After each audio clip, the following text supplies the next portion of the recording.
Ever done something you thought was a brilliant idea at the time, only for it to blow up in your face faster than a dodgy sausage roll in a microwave?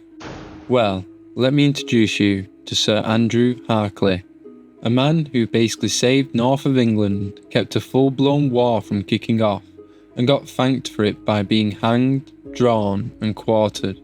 Classic. Now, I know what you're thinking. How do you even get to that level of ungratefulness? Well, let's rewind a bit. It's the early 1300s, England's being run by King Edward II, who, and I don't say this lightly, was about as useful in a crisis as a chocolate kettle. The Scots, led by the very real and very stabby Robert the Bruce, were raiding northern England like it was a free-for-all. Villages were getting flattened, cattle nicked, and everyone was looking at each other like, anyone got a plan?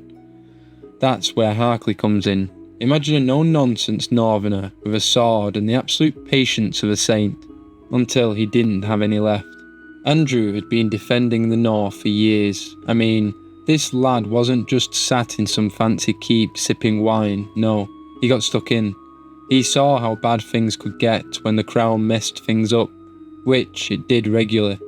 Anyway, after years of being left to deal with Scotland basically kicking the front door in every other week, Harclay finally snapped. Now, from my point of view, the man didn't lose it. He finally saw some common sense. Edward was too busy arguing with his nobles, playing favourites and generally being allergic to decision making. So, Harclay went, right, sod this, and did the unthinkable. He made peace. Yep, without permission, without a royal seal, without the usual 15 scrolls of bureaucracy. He just met up with Robert the Bruce, had a proper chat and signed a treaty that basically said, you stop invading, we stop attacking, and everyone goes home, not dead. Revolutionary. Now, imagine being there. You're in some draughty tent, staring across the table at the king of the enemy, thinking, this is either going to save a region, or I'm going to end up in a wooden box. But Harclay believed in it. He'd seen too many lives ruined, and he genuinely thought Edward would come round.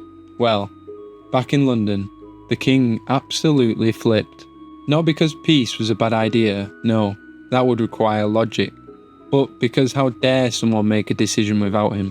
Never mind that North was burning and people were starving, Harclay had broken protocol, and that was unforgivable. So, what did Edward do? Send a letter? Ask him to explain himself? Nah, much easier to arrest the man, slap him with a traitor label, and drag him to the executioner. Lovely. The worst bit, Harclay didn't even resist. He stood there, calmly, probably thinking, well, this is all a bit rich, innit? He admitted he'd signed the treaty, said he'd do it again, and then, with a kind of grace most people don't have even when their pizza arrives late, he walked to his death. Hanged, drawn, quartered.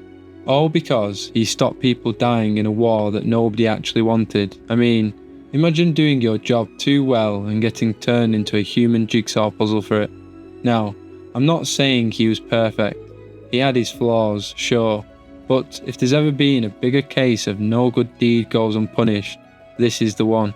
The bloke saved lives, got ahead of a crisis, looked directly in the eye of the enemy king and asked for peace, and his thank you card was an execution. And get this, just 2 months after chopping him to bits, Edward turned around and made peace with the Scots anyway. Signed a 13-year truce with Robert the Bruce like it was his idea all along. So Harclay's so-called treason turned out to be common sense.